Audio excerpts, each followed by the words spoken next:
You're watching Leafs Morning Take with host Nick Alberga and former NHLer Jay Rosehill. The show starts now. And away we go for the Thursday edition of Leafs Morning Take presented by Betano. It's Nick Alberga and the returning Jay Rosehill. How are you, buddy? We're good, man. Same old, just dog days of winter here. Game day. Things are clicking along for the Leafs lately. Things are just fine, my man. Lots humming, my man, including Corey Perry. We talked about this like 2 months back, but now there's a conversation in the market earlier today from Carla Koliakova, I believe, in the morning show with TSN Radio, that there could be mutual interest between Corey Perry and the Toronto Maple Leafs. Sounds like he's going to sign somewhere. Do you like the fit? You bet I do. I don't know. I haven't had time to kind of go in and see, the general consensus on this, but the guy is built for the playoffs. I mean, I know he's getting a little older and okay, he hasn't played in a couple months, like irrelevant. He'll get that back. But the way he plays in the playoffs, the way he stands out, the way he leads, the way he agitates, he scores the big goals, he's involved. He's literally the opposite of what some of the players on this roster have been known for in the playoffs. He shows up and, blossoms in the playoffs where other guys kind of go away sometimes is what they've shown so far in the playoffs. I hope all that changes, but I think a guy like him and his veteran presence and experience in the playoffs could really help out this organization. He's the guy who drags you into the fight, first and foremost. Number two, he's a big game player, as you referenced. Even at this age, it seems like he scores big-time goals and plays a prolific role in every team he's in the Stanley Cup playoffs. I believe he had 3 goals in that series with Tampa last year for the Maple Leafs. I just think there's a lot of pros, more pros than cons when looking at Corey Perry. But the big question, so as you see the roster right now up front, is he a guy who's like a 13th forward? Do you see him a mainstay rest of season purposes in the bottom 6? Who does he overtake, in your opinion? Good question. I think that'll have to be decided from within. I mean, what do we have? We've got, like Holmberg and Robertson are in there. He could replace. He's not going to replace any of the big guys that are kind of mainstays, but you fit him in there. Not going to replace Noah Gregor. I mean, maybe a Bobby McMahon or something like that. I mean, let's be honest, there's a couple of guys there you could replace with Corey Perry, and I think it would be an upgrade. And again, I'm looking at the playoffs. I'm thinking about every time I watch a playoff series that he's involved in, it's just he's everywhere, man. And he would change the dynamic and swing things in the favor of the Toronto Maple Leafs, where before they just lose it. Like when teams play those mental games and the extracurriculars after the whistle and the back and the forth and the little stuff behind the play, like that stuff all adds up and agitates, and you see the same team the next day and then the next game and the next game, and you create this like little war and this battle that these playoff series becomes. He is front and center of all that, and I promise you want that guy on your team when you're involved in that kind of stuff. So I'm into it, and I don't want to hear any how would you want someone of that character on the team? Like, we're talking about hockey here. I don't give a rip what he does in his personal life. If he cheats on his wife, if he's a bad dad, if he cheats on his taxes, if he stole some bubble gum when I don't care. I don't care at all. I'm talking about a hockey player, and we're assessing a hockey team. So, the things that happened with his situation, whatever it was, I don't even care. He's paid for them. He's lost his contract. He's lost his team. I don't even know what he's going through personally. His reputation's been tarnished. He's paid his pittance for whatever it was he does. I'm not going to here to get involved and say, no, you can't do this because I don't agree with. I do not care. I care about hockey players, and hockey teams, and that's what I'm talking about right now. The big thing here is that he got the green light from the NHL and Gary Bettman, right? Like, they wouldn't have gone ahead and did that if they had reason to not do it. And so I think that's the big thing here. I think we're going to see some movement on this situation rather quickly. I think the important thing to stress, he has to have a contract, I believe, by March 8th to be eligible for the Stanley Cup playoffs. But again, to reiterate, I just think there's way more pros than cons when you look at Corey Perry, what he can bring. Like, put it this way, I'd rather Corey Perry on the Leafs than Leafs playing Corey Perry in the playoffs. That's for sure. And, cap implications, this or that. Like, what was he making on that Chicago contract? Well, that's different. So he signed a 1-year deal at $4 million, but it was pretty much a protection contract, similar to what Nick Foligno signed to protect Connor Bedard. But he's no longer in Chicago. My anticipation is going to be league min. I would think. I know, like, how about that? Like, this Yeah. guy was just warranted $4 million. We know what he does. He's standing out in the cold right now because of his massive fuck up. And now you can potentially grab him. Like, I hope it's not a bidding war and it doesn't go up, because more than one team is going to say, man, we could use Corey Perry right now. But say he wants to be in Toronto, say he likes what they're doing. Like, to scoop him for league min, it is a no-brainer to me. Yeah. And we'll monitor over the next couple of days, but certainly the big conversation in the chat, overwhelming yes, by the way, which I think is peculiar because when the story went down, we did the whole segment, which I put out on Twitter yesterday, and asking if the Leafs were a good fit, and everybody's like, no, fuck that guy. So it's amazing how Why? time heals. Yeah, I look Because back at everything. of the personal stuff, like he did something Well, it's behind the like scenes. it's all speculation. We're never going to know truly what happened, but a lot of people were really against it. And at the time, I was like, there's no way the Leafs will do it. Having said that, time has passed, right? And time heals all. And the fact that the green light has come out from the NHL and Gary Bettman, I think the Leafs would soften on that stance. Like, the noise isn't as loud, if that makes sense. Yeah, I mean, maybe there'll be some naysayers, and how could you, when you sign him? Okay, go ahead and shout. It doesn't matter. As soon as the guy starts playing, it'll be about his play, and that'll soften. So again, that doesn't mean much to me when I'm thinking about, could we use this guy? Well, it's like, are we here for, like, are we a team of morality? Like, I'm all about high character people. I'm all about, when you're drafting kids, interview them, find out who they are, what their character is, what their upbringing was, who their parents are. I'm all about that stuff. But we already know Corey Perry. He's a man, a full-grown man. We know what he's kind of all about.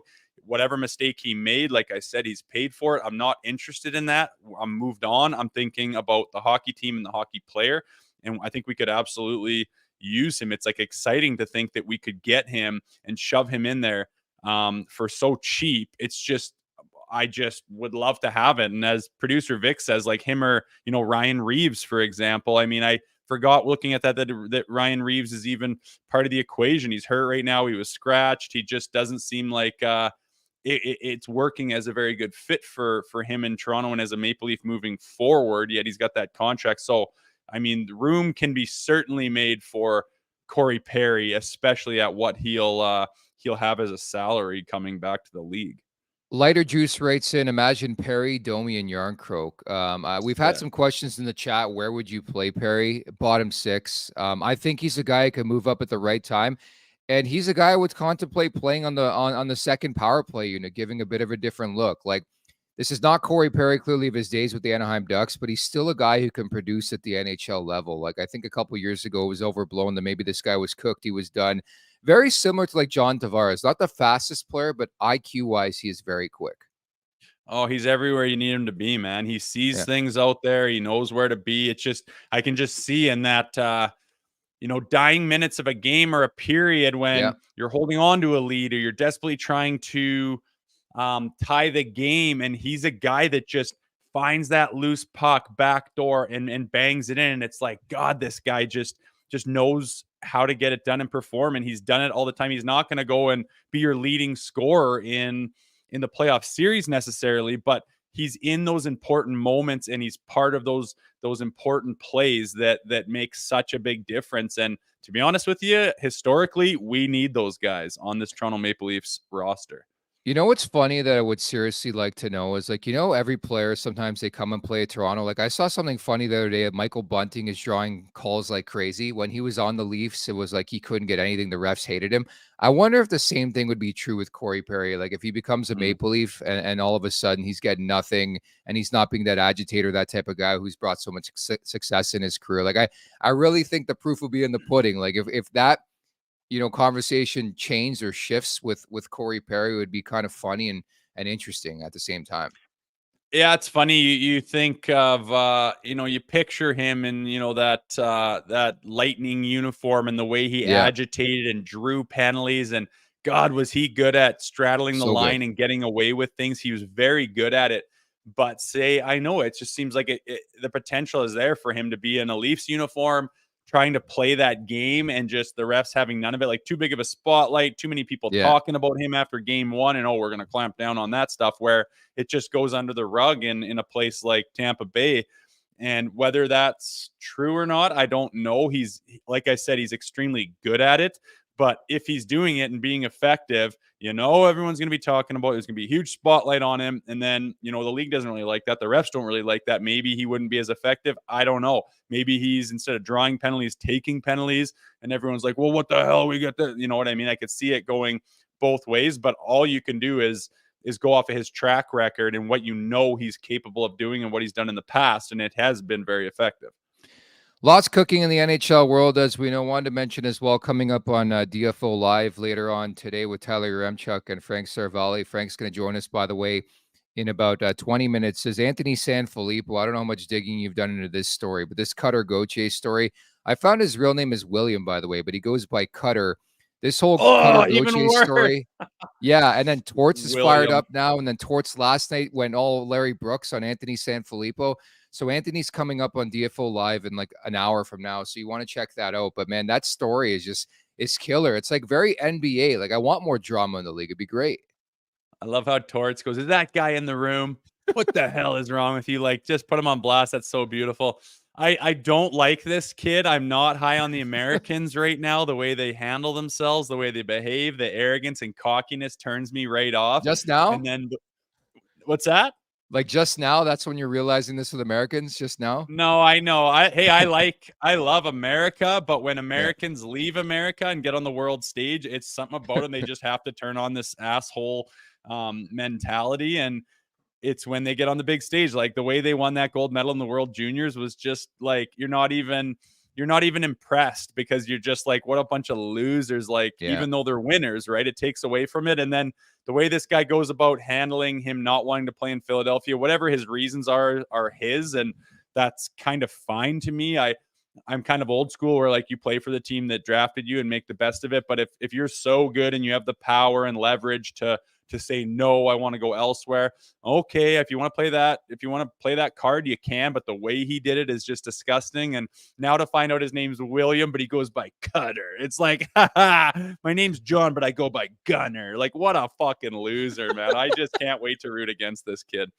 I had to look it up because we talked about it earlier on today on NHL Fantasy Nice podcast. And I'm like, I got to find out what this kid's real name is. And it's William. And he's Swedish American. Cutter, eh? He's Swedish American. He's Swedish American. I didn't know this. Well, his dad played over there, so he was born there. But he's okay. And his dad's from around, I think Mississauga or something too. Well, that's why I love how it's pronounced in the States. It's like Gauthier. It's Gauthier, right? Yeah, everyone's saying it with a French accent. It's Gauthier. Yeah, it's weird. So whatever. Yeah, but anyways, it's an evolving story. Pardon me? I guess the roots are French, but whatever. But yeah, I mean, I put the pieces together. I'm not 100% sure, but his dad played in North America, went over to Europe. I kind of imagine he must have married an American girl for them to settle down there, and that's why he's American. And it makes sense. There's lots of guys like that. But when the story first broke and I looked up at this kid, I'm like, he's a Swedish kid. That's odd. And then, no, he's American, and it kind of made sense. It all made sense full circle. So Anthony Sanfilippo is coming up in about an hour, DFO Live. Don't make sure you don't miss that. Frank Seravalli is coming up in about 15. Wanted to mention as well, Dennis Hildeby and Alex Steeves are named American Hockey League All-Stars February 4th and 5th in San Jose. So good on them. We talk about the next wave. I'm not sold on Steeves. Like, he's been knocking on the door for a couple of years, hasn't got there, has made a couple appearances, but Hildeby, I mean, back in the AHL, right? We're going to have this conversation in mere seconds, but just your initial quick thoughts on this. Yeah, it's nice to see. Where is that All-Star game? I couldn't quite read it this year. San Jose. Oh, nice. Cool. Yeah. Good for them. That's going to be fun. Yeah, like you say, Steve's kind of one of those guys that's just kind of straddling the line and like more than welcome to take that next jump and step, but just hasn't been able to do it. But it sounds like, his next chance, he could have a little bit more experience under his belt. He must be lighting it up in the American League to get on that All-Star game, and hopefully it gives him the confidence he needs to flourish next time he gets a shot in the National League. A lot of people in the chat. I think we got to go by Cutter Alberga and Cutter Rosehill for the rest of this show's life. Okay. Cutter and Gunner, I think, self-proclaimed. What a fucking name, Cutter. Where do you get that nickname, Cutter? But anyways, you give it to yourself because you're a fucking loser. That's where you get it from. Yeah, he probably did make it himself. We got to find out the genesis of that name and how it was created for Cutter Gauthier. At the Leafs Nation 401 on YouTube, Leafs Morning Take, wherever you find your podcast. Once again, at the Leafs Nation 401 where you could subscribe here on YouTube, smash the like button, all that, and give us a 5-star review, of course, over wherever you get your podcasts. Brought to you by DoorDash. It's time for the appetizer. For a limited time, our listeners can get 25% off, up to $10 in value, and 0 delivery fees on their first order of $15 or more. When you download the DoorDash app and enter code NATION25, that's code NATION25 in uppercase, 25% off your first order with DoorDash. Offer valid in Canada, subject to change. Terms apply. So the Leafs got a bit of a scare yesterday. Matthew Knies got banged up at practice. He left, but it sounds like they dodged a bullet. I don't know about you. I saw that go down on social media. I'm like, oh shit, this is the last thing they need. But it sounds like he's A-okay to play tonight. Yeah, that's wild. I don't know. Just one of those things, like usually when you hurt yourself, oh God, like that's like something went, that's bad, or else, oh, that's I'm hurt, I'm not injured. But sometimes you're like, fuck, what was that? And maybe you want to take it easy, not move it or not do any more damage. And you limp off the ice the way he did with help, and you get on the training table and start moving things around, and you're like, oh, okay, maybe it's not so bad. And I don't know, whatever it was, but thankfully it's not serious. And he's able to play because getting that clip there where he's literally getting 2 men to help him off the ice was not a good look by any stretch. And, thankfully we don't have to deal with that right now. Where are you at on Nick Robertson? I got some heat yesterday for saying I was sort of out on Nick Robertson, or I was okay moving on. He's got 3 goals in the last 4. It looks like Noah Gregor's going to come back after missing 1 game with the flu or whatever he had. Nick Robertson, just has your feeling, has your sense changed on this kid? He's still a kid. I think it's important to stress that. The sample size is rather small still at the NHL level. Yeah, I mean, his stock's gone down compared to expectations. There's no doubt about that. The capability is there. It's just being able to access it all the time. Like who is this guy? I don't think anybody knows yet. I'm not sure if he knows yet. And, it's yet to be determined is what I would say. He's got 3 and 4, you say? Yeah. Like that's a great sign, because, before this last call up here, it wasn't looking like he was capable of that. So just to see some consistency and see him, solidify himself as this is what I am in the NHL would be nice. And then what you can expect from him, because a little bit highly touted. His brother's Jason, who's just like exploded onto the scene there in Dallas. It's kind of maybe not fair to have the expectations that we did, but he was kind of one of our blue chip prospects coming up. And as a couple years tick by, it's kind of like, okay, we're wanting you to be this guy we hoped you are, and hasn't quite been that. Has been a little bit inconsistent, but like you said, there's with some of the points that he shows, he's like, hey, you gave me a shot and look what I did with it. So I don't think, in the right circumstances, you're making a big deal or something, and they say, hey, we want that Nick Robertson. Well, then great. You can't just give away your garbage and get gold back. You gotta give and take. So if he was put in a package, I'd be okay with it. And whatever he does with the rest of his career, you'd wait and see. And if it's great, everyone will say, wow, should I hang on to him? But you just, no one has a crystal ball. And like I said, he's been kind of inconsistent, but the potential is definitely there. Bottom line, I think he's replaceable. I mean, there's a reason why we just talked about Corey Perry, and there's a reason why we identified a guy like Nick Robertson as somebody Perry can overtake in the lineup. I mean, just the consistency, hasn't been there. I also don't think Robertson's a checker. Like when I think about the Stanley Cup playoffs and I think about a shutdown 3rd line or a shutdown bottom 6, the name Nick Robertson doesn't come to my mind. Like I think he's better served to be in the top 6. But the consistency hasn't been there. And unfortunately, Bertuzzi and Knies and others are ahead of him in the pecking order right now. And that's just the brass reality of things. Yeah, it is. And it's just one of those players that I've known a million of them throughout my career, where it's like they're an all-star in the American League, a top couple line guys in the American League, and they get called up. And it's like, well, you're not better than the top 6 on that big boy club. So now you got to play bottom 6, and they don't know how to play that. They're not an energy guy. They're not a checking guy. They want to play the tic-tac-toe. They want to make plays. They want to get points. But it's like, well, you can do that in the American League, but you're not good enough to replace the guys in the NHL. And they're caught in this crossroads. And then so many times guys get called up from the American League. They come back down. They're like, well, fuck, I played 8 minutes with so-and-so. Like, how the hell do they expect me to do anything that I'm capable of with that amount of, opportunity, blah, blah, blah. And it's like, well, do you think they're going to yank Matthew Knies off for you when you just got called up? Like, it's not happening. So it's one of those situations where, he's got to get put in the right place. And when he does, he's got to take the reins and never give them back. And he just hasn't quite done that yet. I'll give him credit, though. He has evolved his style this year. Like in the past, he was just like, give me the puck, I'm going to shoot the puck. I think he's playing more of a north-south, east-west type game, which is great to see. But I still think there's reason and need for an upgrade there in the bottom six, I think, as we get closer and closer to the March 8th trade deadline. So Sammy's back. Obviously, you weren't with us yesterday, but Ilya Samsonov is going to back up. We're all wondering what he did in those 10 days off, or what you want to call it. Got a new mask, man. He changed his mask. He's got a new painting. I was reading on social media. Yeah, I'm being sarcastic, but I, for one, not as stunned as most people. I think the proof has been in the pudding, the fact that they wouldn't play Dennis Hildeby. But when you saw that go across the wire, we're like, oh my God, did you almost have a heart attack or what?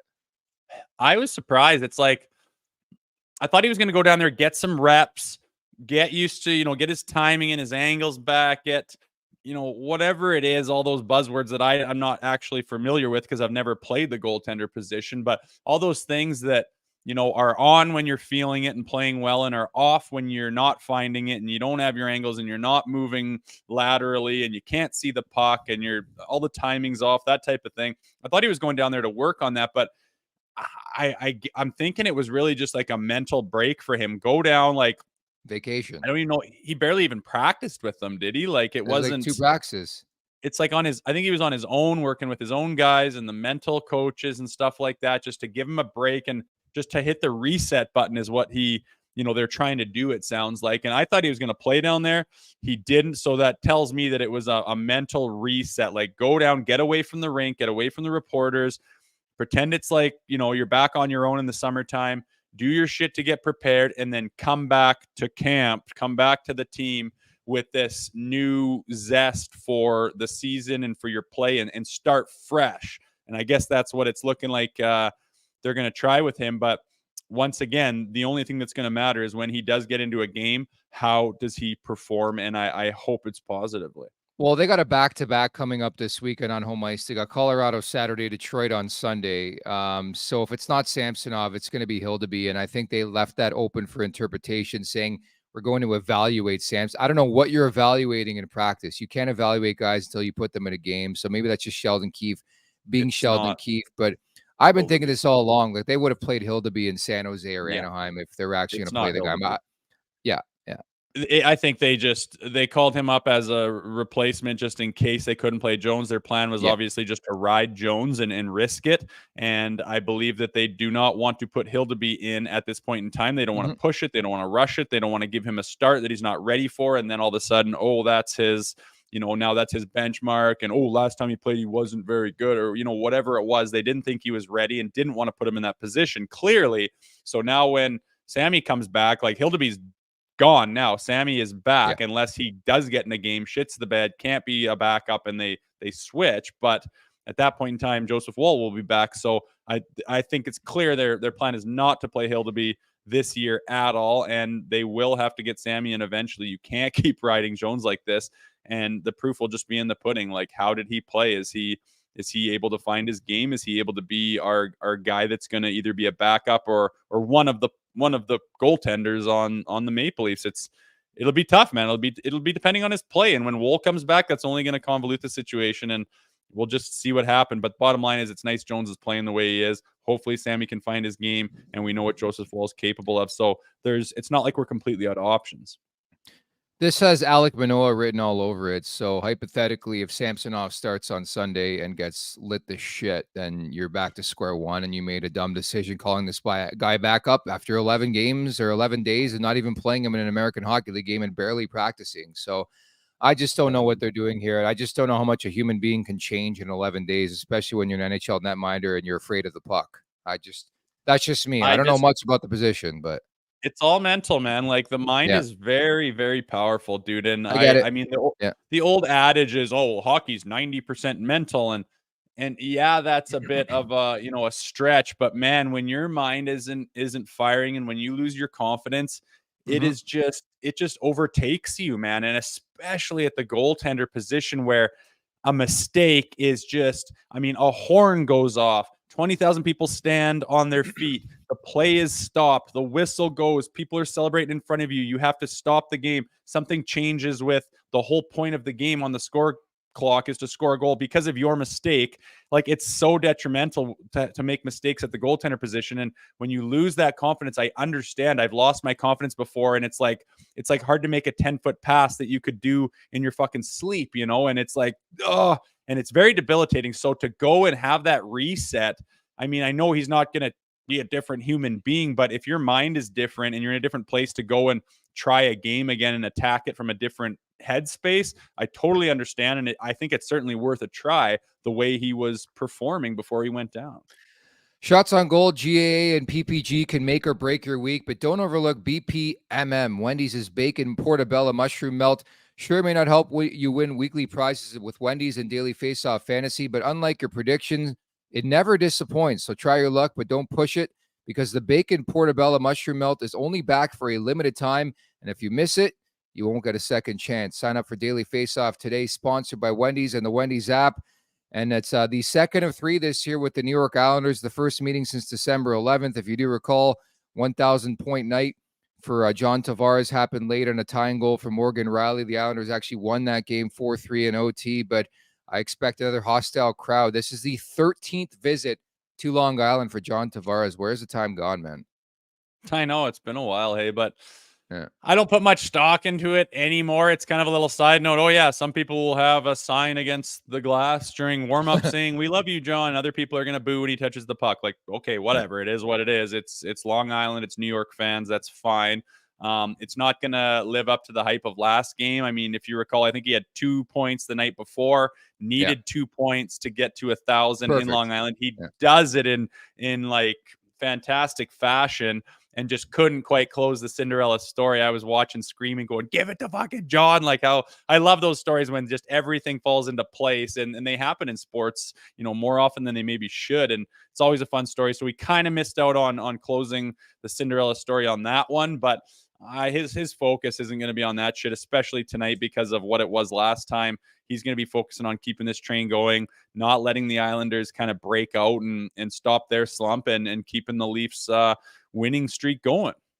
Well, that's exactly it. The Islanders have been fading as of late. We always know it's like similar to whenever the Leafs play Montreal. The Islanders show up. When John Tavares is there at the other side, they show up for games against the Leafs. But the Isles have dropped 4 or 5. The Maple Leafs have won 4 in a row here to start 2024. And it's the first of 3 and 4 nights. You played through that, obviously, in the AHL and other leagues and in the NHL. What's that like as a player and a player's mentality? Yeah, 3 and 4 is a lot for the NHL. I remember like rarely doing back-to-backs when we played, and when we did, the guys who have never stepped foot in the minors are like groaning and like, "Oh, I got to do some extra like physio and get in the cold tubs," and it's like, "Oh fuck, buddy, you got no idea." But 3 and 4 in the National League with some travel is definitely taxing, and you know, they're fine. They're like, the way they prepare, the resources at their expense. I mean, they literally have hyperbaric chambers. They have leg squeezing apparatuses that like massage and squeeze the lactic acid out of your legs. They have world-renowned nutritionists. They have everything at their disposal. So, I mean, you know, some guy working construction, building a highway in 30-degree weather in July, you know, goes through more than these guys are going to go through as far as physicality wise. And, you know, you just go do it. There's no other option. You're a professional athlete in a physical sport. Go play the goddamn games, do what you can to make sure you feel good. But it is what it is. Every team's got to go through it. It's what the schedule is. And, you know, I don't feel bad for these guys. I don't think it's an excuse to underperform by any stretch of the imagination.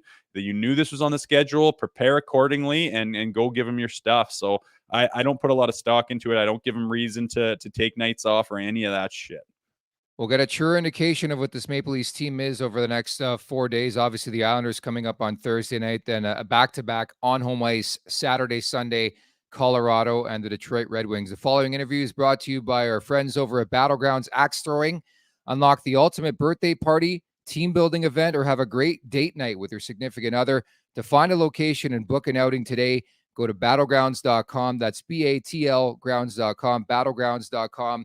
As we welcome in today's guest, it is Frank Seravalli from Daily Faceoff. Frank, Happy New Year. How are you, buddy? You can't wish me Happy New Year anymore. It's January 11th. Seinfeld says you only get 6 days. That's exactly what I was talking about today. I'm like, when is it too late to wish somebody a Happy New Year? But welcome to the show. It's your first time here in 2024. A lot of topics we can broach on, I guess. But I want to start with Corey Perry. Do you think it's a good fit for the Maple Leafs? What are you hearing on that front? I don't know if he's a good fit for the Maple Leafs. I mean, look, I think Corey Perry is let me walk that back. I think Corey Perry is a good fit for almost every team. I don't think you can get enough Corey Perrys. And I did want to offer one bit of clarification if I could. Corey Perry wasn't cleared yesterday to return. That part is inaccurate. He has never been barred from playing in the NHL. He was eligible immediately the day that his contract was terminated with the Chicago Blackhawks to step right into an NHL lineup. Will he return to the league this season? I have zero doubt.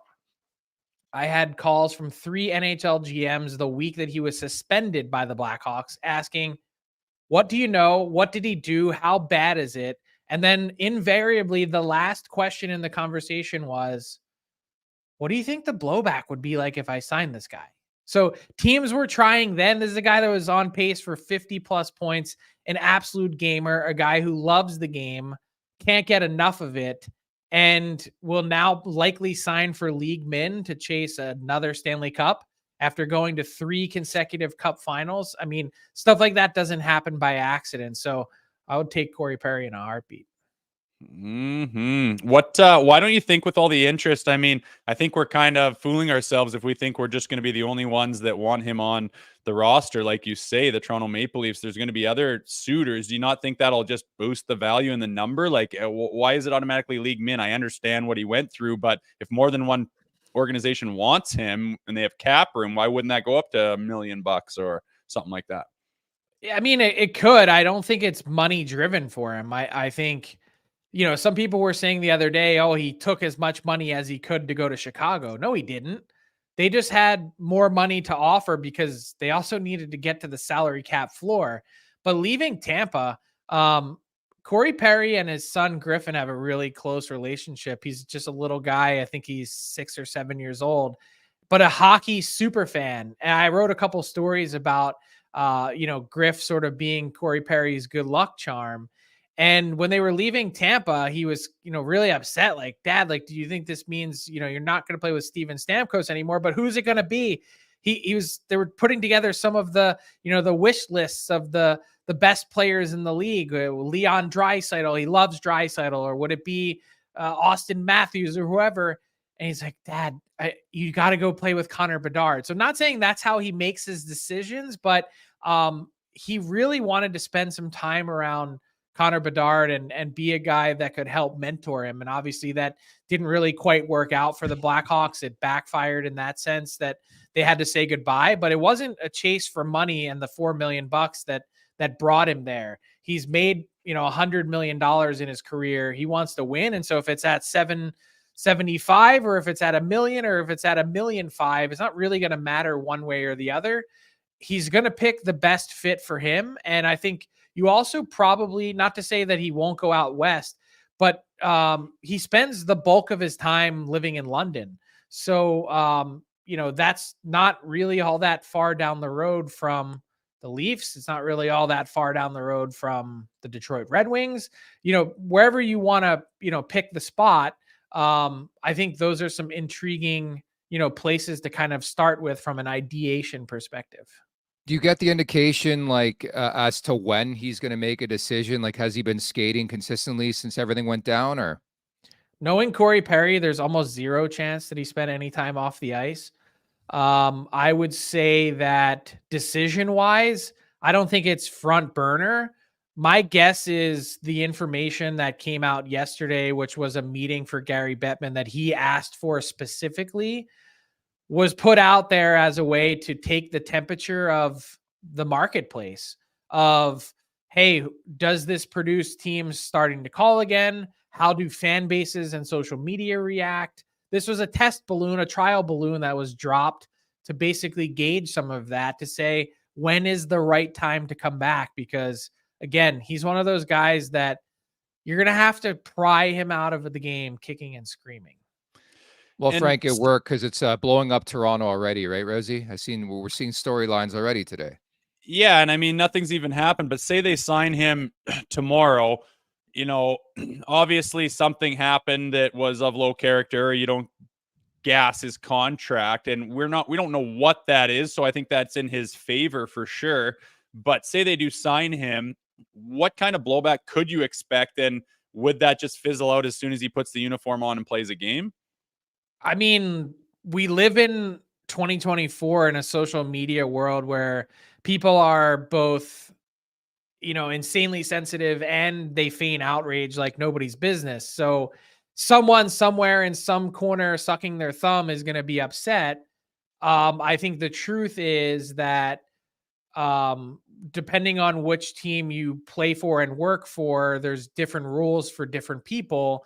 And I'm not saying that Corey Perry didn't cross a line or anything like that. I don't know the full story, all the details, just sort of, various innuendo that's been out there. And I think the best way for me to explain how the rest of the league feels in hearing some of the stories is that they basically think the Chicago Blackhawks, given what they've been through with the Kyle Beach scandal, that they have a different level of sensitivity to anything that might happen in the workplace, and that they're going to react to make sure that they're on the quote unquote correct side of that, and potentially also overreact. So again, Corey Perry in his statement acknowledged that something happened, acknowledged that it was alcohol fueled, and acknowledged that he's been dealing with some mental health and alcohol abuse issues that he's been working through. Is he, off scot-free? No. I mean, his career and reputation has certainly taken a huge damaging hit here.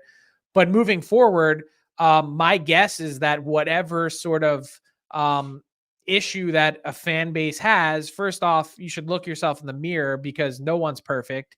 And second, he's come out and owned it. He didn't break any laws. Everyone's acknowledged that he didn't break any laws. Like, let's move on and have him play. Yeah. So we'll see what happens here over the coming weeks, but certainly a busy time here in Leafs Nation, extension for Willie Nylander. I've seen you on our various platforms give your opinion. I'd love to hear your opinion on this show. What do you think of it?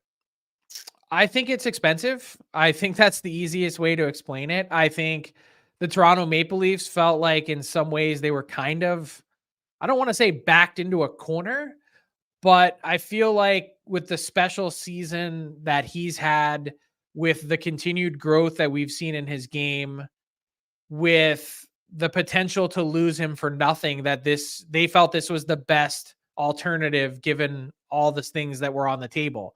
I think they probably felt market-wise like there were a couple teams out there that would be willing to pay Nylander even more in the $12+ million range.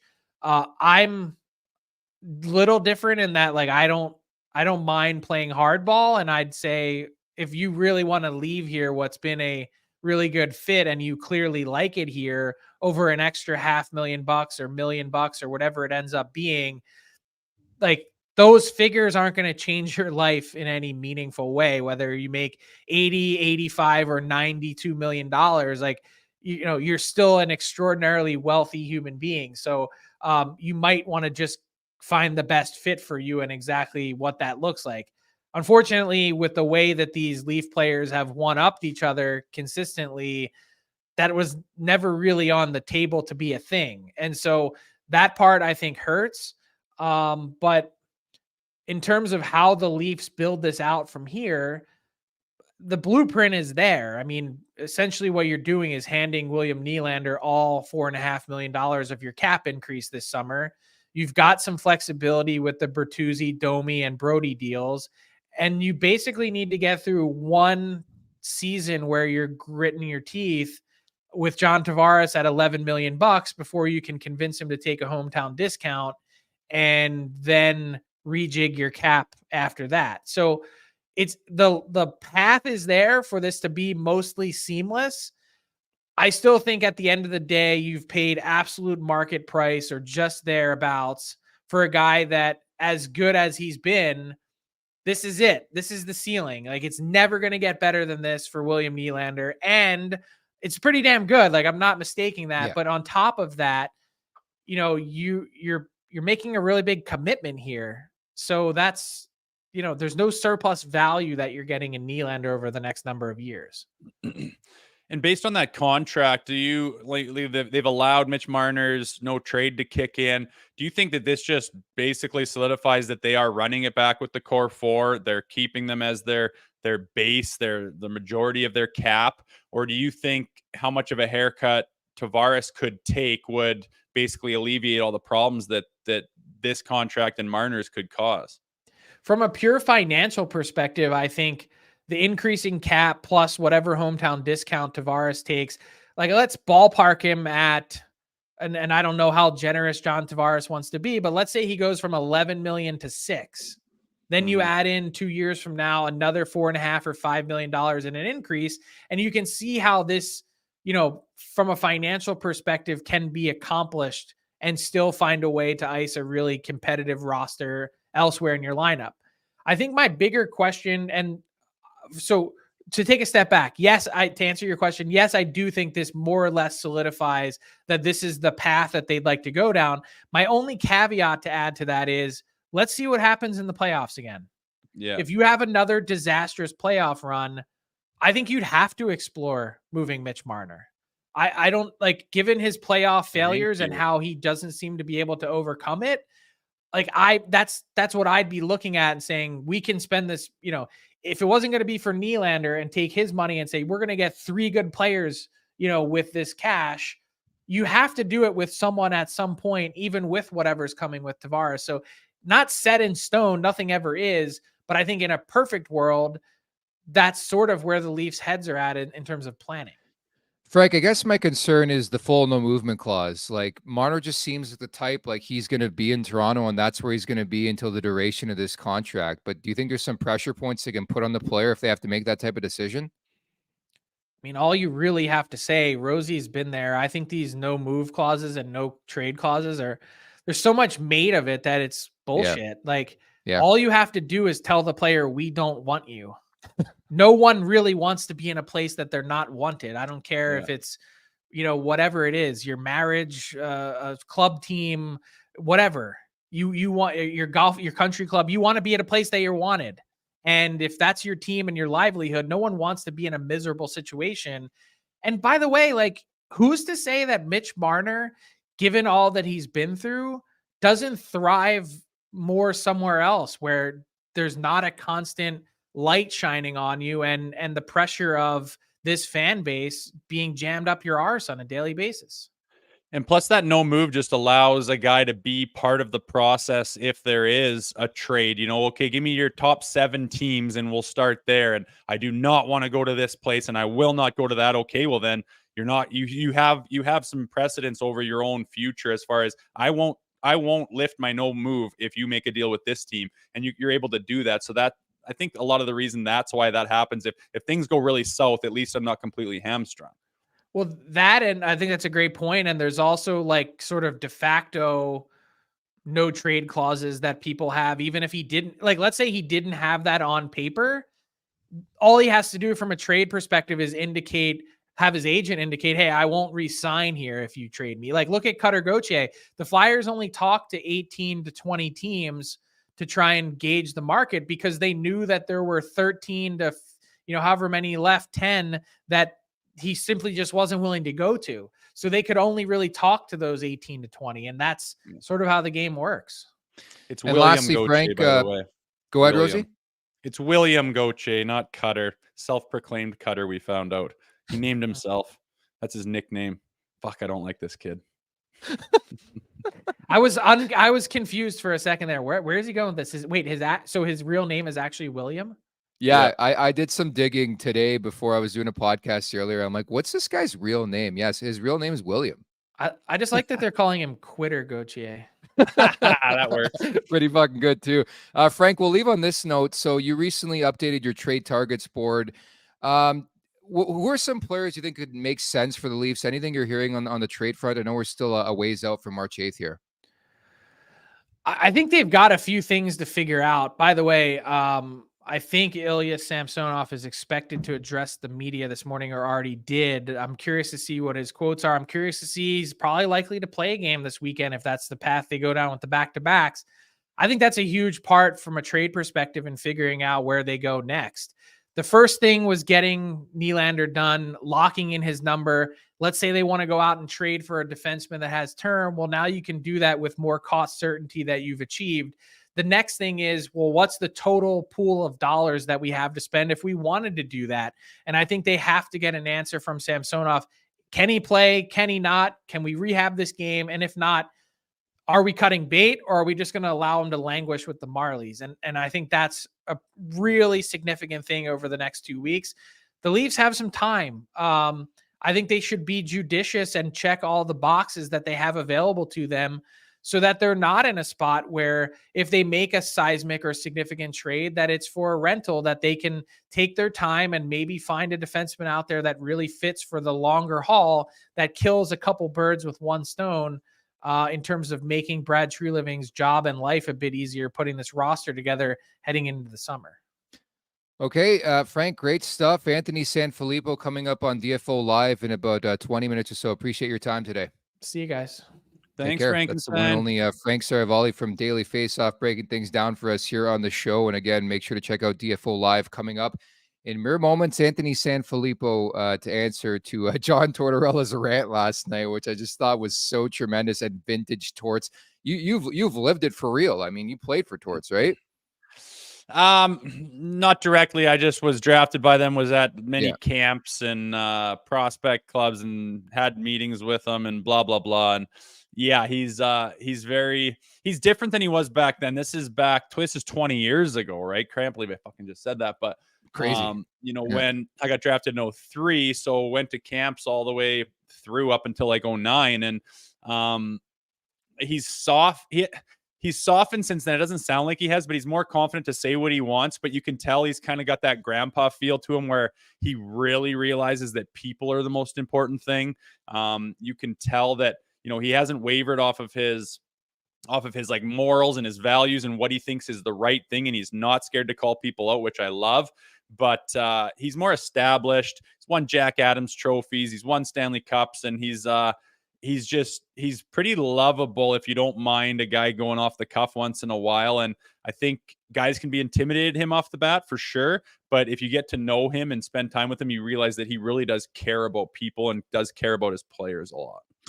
Yeah, and he just seems like a guy that you want to go to war for, right? Like, I really respect somebody that'll go to bat for you. Sometimes I just wish he would just stay out of the media spotlight and pick his battles. But I just always remember the time in Vancouver where he's like, yeah, I'm a changed guy. And like a week later, he's fucking benching Roberto Luongo, and it's the same shit. Like, people just don't change that drastically. By the way, as Frank referenced, I don't believe I see any quotes just yet from Ilya Samsonov. I honestly think it's the worst idea possible to have Samsonov address the media. I would continue this along where this guy doesn't talk to the media. By the way, as I sort of foreshadowed a couple weeks back, there was a post put out just before our show. Justin Bieber is going to be a part of All-Star Weekend. Unfortunately, I can't watch it right now. It's just a video of Bieber and FaceTiming Austin Matthews. As I heard a while back, he's going to be part of All-Star Weekend. In fact, I heard he's performing. We'll see if that comes to fruition here. But I think there's going to be a collaboration of sorts. Like, I wouldn't be shocked if he's like a captain for the game. It just makes too much sense to pair Bieber with Austin Matthews. Matthews is going to be the unofficial host here of All-Star Weekend in less than a month here. Yeah, that'll be cool. Yeah, I mean, makes sense, right? Like, why wouldn't? Yeah, he's a big fan. He's designed jerseys. He's at games and All-Star games here. Well, why on earth wouldn't you? Unless there was some world tour that didn't work scheduling wise, you would assume he'd be a part of it in some way, shape, or form. So that's cool. Something to be excited about. And I imagine there's going to be extra emphasis put on this All-Star game, just being as where it is taking place. And I think it's going to be a big show. And I hope it's a big success, and I think they've learned from what's happened in the past, and they're willing to change and try new things, and I think it's going to be an exciting All-Star game for sure. Very exciting weekend as well for the Nation Network. We got a lot planned for All-Star, so stay tuned for that. By the way, Matthew Knies is on the ice for the morning skate, will play as far as we know here, and again, Ilya Samsonov has not talked to the media. Martin Jones is starting this game against the New York Islanders. John Tavares, by the way, 12 games in his career against the Islanders, 5 goals, 4 assists, 9 points, which leads us into the Betano wrap-up, Rosie, presented by Betano.ca. The game starts now, 19 plus. Please play responsibly. It's a rite of passage every time the Islanders and the Leafs hook up. I got to bet on something, John Tavares, and I want to see a response. So last time you went in there, the Islanders took care of business. They were leading that game. The Leafs tied it late, but they won in OT. I want to see the Leafs go in that hostile barn. I do think, you're going to laugh, but I do think these types of games are a really good indication and preparation of what a playoff game feels like on the road, right? They hate John Tavares there. They're going to boo. They're going to go crazy. The home team's going to be fired up playing their former captain. And I think it's a good prep. I honestly feel that way. And I want to see what the Leafs got. I think this is a real heat check game. You're playing an Islanders team that is going to be in it for the fight. They've been losing a lot lately. And you got a Leafs team that's been red hot, 4 straight wins for them. Yeah, it's going to be a different look for the Leafs. I mean, you go on that swing. They haven't played, a high-end team since the LA Kings. And, we've been talking about them being able to get the job done against these lower-level teams. You play back-to-back against the Sharks, or the worst team in the league by far. And they've struggled preparing properly and being mentally ready for those types of games. They've proven they've been able to get over that and understand the assignment and get the job done. Now it's time to, take that the next step. And here's a team that's a much better team than the San Jose Sharks, but they are struggling. So instead of saying, oh, good, they're struggling, they're not playing well, that team's going to be chomping at the bit to get the job done at home tonight. So another kind of measuring stick game. Can you prepare properly? Can you access your best type of hockey and take this team down here in Long Island? Well, looking forward once again to this one tonight, and also looking forward to the recap coming up tomorrow. And we're also going to preview the weekend. A back-to-back on home ice, a rarity for the Leafs, Colorado and Detroit. And your old teammate John Michael Lyles will stop by on tomorrow's show too. Yes, he will. He's got perspective on some of those opponents, so it'll be good to pick his brain a little bit. I'll go dig up some stories on JM there, and be good to talk to that guy. He's a positive, smiley guy, so it'll be nice to see his face on the screen again. If I do recall, there's a seat cushion from the Winter Classic at the Big House. I believe John Michael Lyles was traded just before that game went down. He might have even taken warm-ups and was pulled. Oh, that's brutal. Yeah, I do remember something about that. We can ask him about how that all went down and how disappointing it may or may not have been. Yeah, so looking forward to that. Again, the Leafs can't look ahead. I do think Saturday night is a measuring stick game, and Colorado's a fucking wagon. I was watching them last night against Vegas. That power play, they can snap it around. McKinnon's having an unbelievable season. So is Rantanen. Arturi Lekkonen's close to returning to that lineup. And Cale Makar, all-world defenseman on the back end, a very, very scary team, but I love those measuring stick-type games. So we'll reconvene coming up again on Friday. Many thanks to everybody in the chat. You guys are fantastic. At the Leafs Nation 401, where you can subscribe here on YouTube, Leafs Morning Take, wherever you find your podcasts. Thanks to Frank Seravalli of DFO for dropping by, and producer Vic. The rookie skate for producer Vic did this show by himself. So congratulations to him as well, Rosie. He passed. Congratulations on all of your success, Vic. We appreciate you. We see you. Producer Vic, we love him. That's Jay Rosehill. I'm Nick Alberga. We'll talk on Friday. Take care. Thank you for watching Leafs Morning Take. Hit that subscribe button and never miss a show. And for more, visit theleafsnation.com. TheLeafsNation.com. If you don't know how to spell the Leafs Nation, you know what I mean? But hey, sometimes you never know.